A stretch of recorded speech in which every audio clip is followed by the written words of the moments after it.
Hey guys, so here's an updated document I made for the drag car build idea. Honestly, F the budget because that's getting blown out of the water. The one thing that's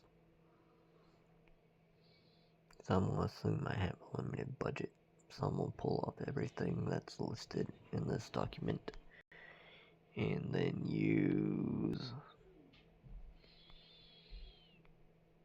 everything that's in these videos to make the best build possible, and then use something else that I have access to as well,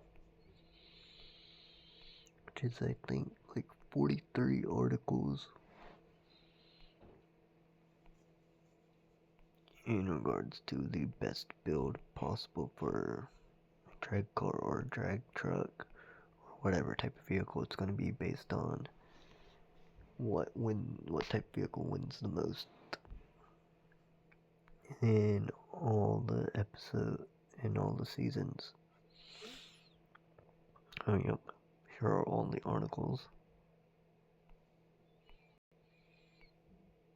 I'm not gonna go individually through each one because it's 43 articles. So then, I hope you guys like, comment, share, subscribe, and hit the bell icon so you get notified when I upload, live stream, make YouTube shorts. And keep an eye on the community tab till YouTube makes future to where you get notified when I post in the community tab. Bye guys, peace, I'm out.